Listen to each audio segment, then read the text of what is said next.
Georgeburg Media.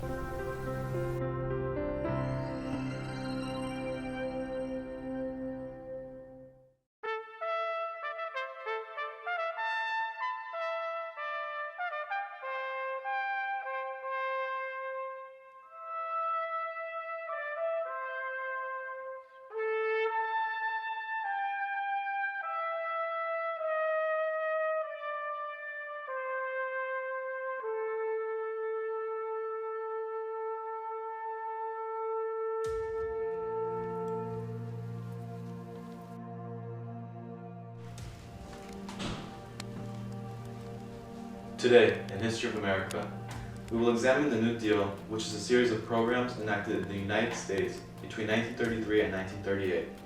We will look at what made the New Deal necessary, what comprises it, and what were its effects and ultimate legacy. Which thrust America into an era of economic downturn. The Great Depression was brought about by the stock market crash, bank failures, and strict trading policies with Europe, along with a weak president who believed that America's economy would fix itself. Before the actual crash itself, the stock market went through quick expansion that began in the 1920s and ended in 1929, where it reached its peak. At this time, unemployment was at an all-time high, and production had declined. These problems caused stock market value to drop rapidly. Other problems that contributed to the stock market crash was the national debt, which at the time was at an outstanding $17 trillion, and the low wages received by the working class. Agricultural production rates also struggled, and banks could not pay back and were not allowed to be eliminated. Overproduction of crops from the wartime effort led to excessive crop products that lowered the value of agricultural produce. This reduced value caused by many farmers to fail and their residents to be evicted from their property. Stock prices finally began to fall in September and led to the early days of October.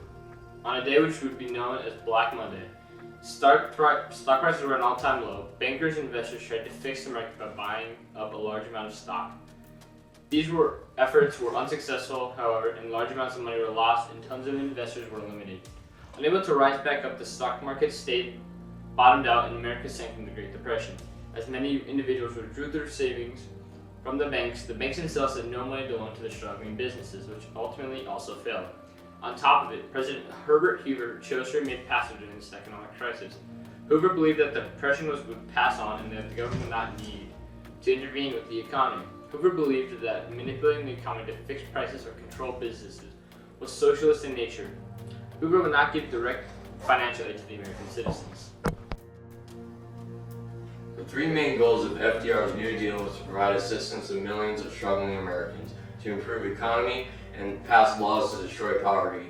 These goals were commonly called the 3 R's: recovery, relief, and reform. The New Deal stabilized banks and cleaned up the financial mess left over from the stock market crash of 1929. 1 in 4 Americans was out of work by 1933. The New Deal created a number of special agencies that provided jobs for millions of workers and wages that saved millions more in the desperate families.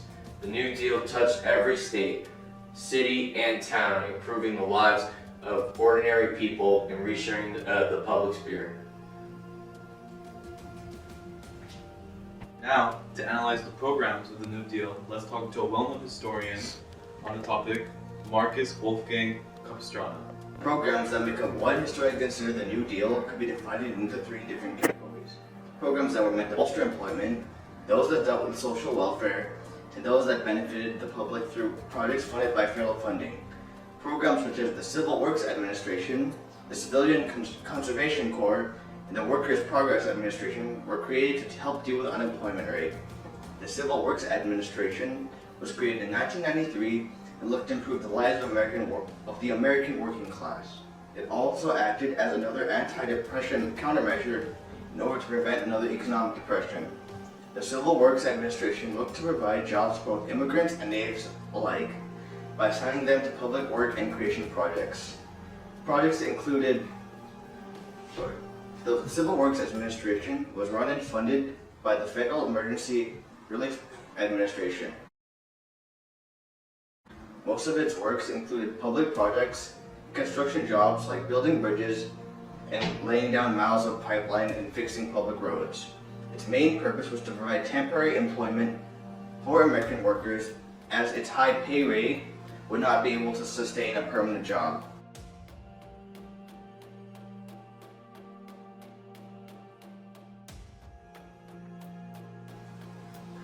The Civilian Conservation Corps, which was also created in 1933, looked to promote environmental protection and building the character of young men through manual labor. The CCC was run by the U.S. Army and used most of its practices by staying on a camp or base and the constant use of sir when addressing a superior.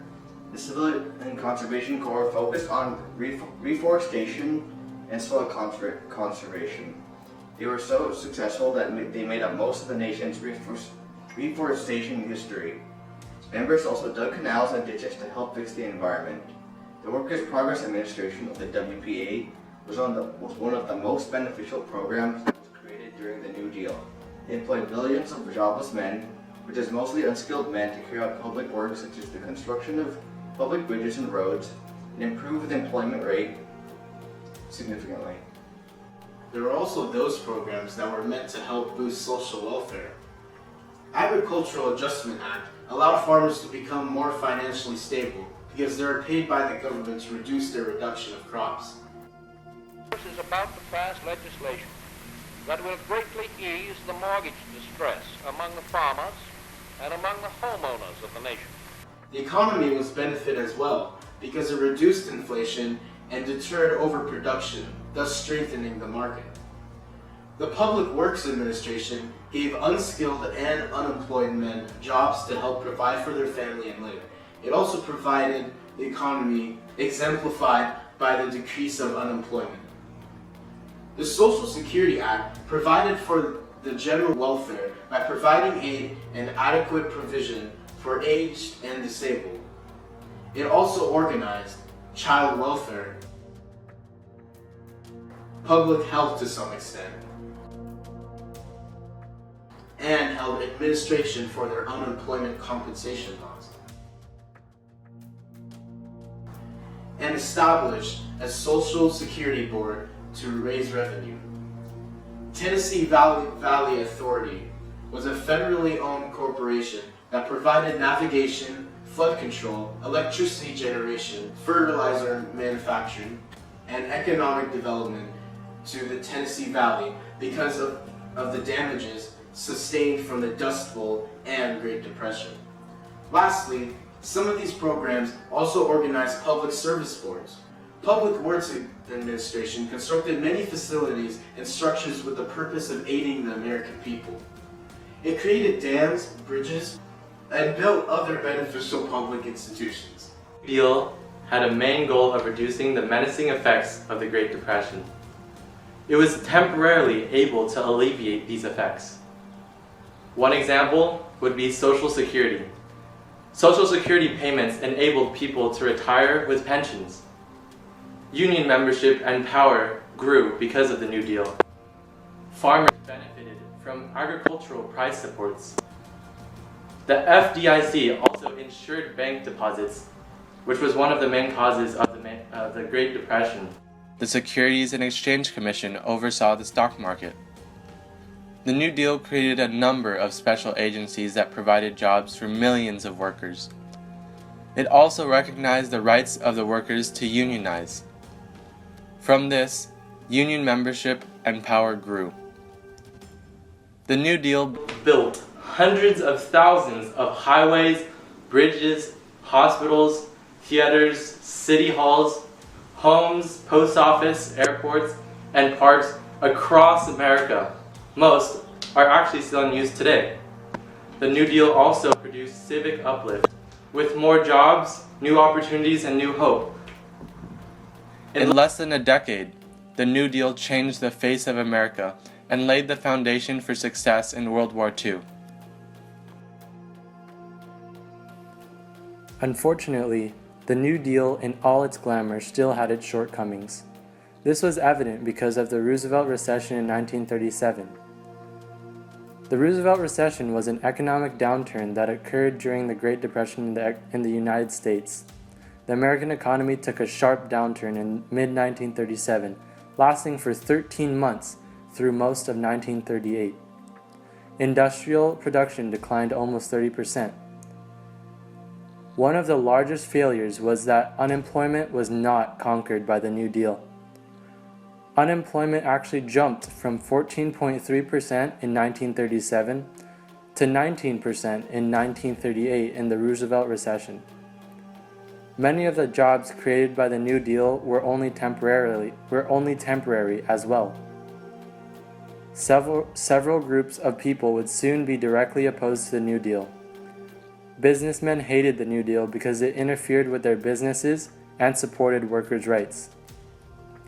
State governments opposed the New Deal, claiming that the federal government was taking their powers.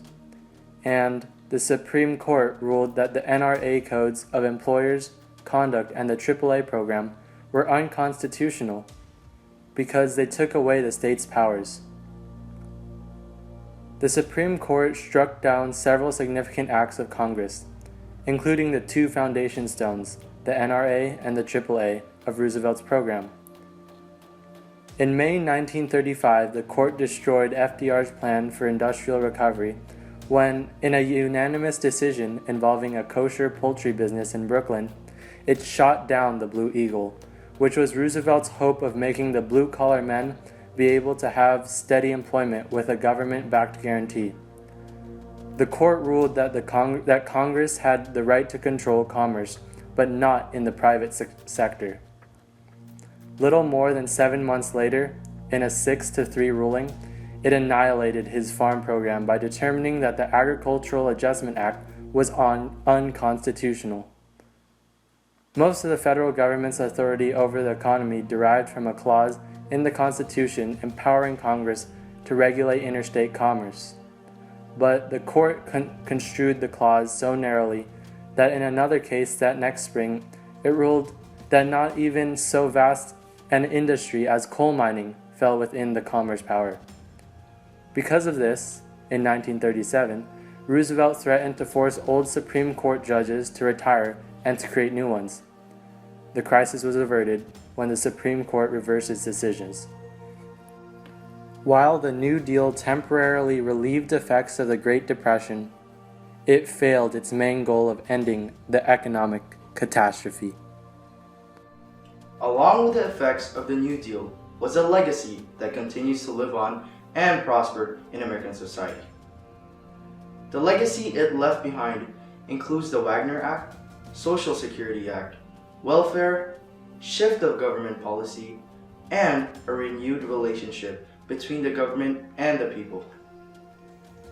The Wagner Act protected American workers' rights to unionize without fearing retribution from their employers and created the National Labor Relations Board, which could guarantee the right of collective bargaining for employees in the private sector.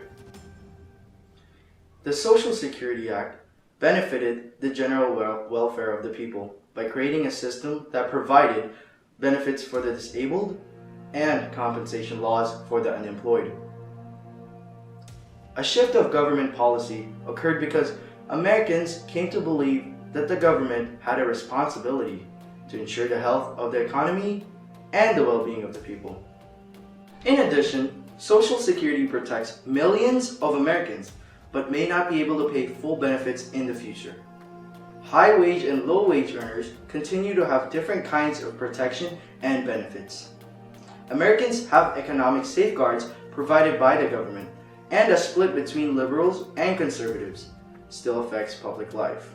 In response to the stock market crash of 1929, President Franklin D. Roosevelt initiated a revolutionary New Deal. Although it didn't last for many years, it did bring back reform to the United States banking system and helped to get Americans back on track. Even though the New Deal consisted of many beneficial programs, it did not completely alleviate the Great Depression.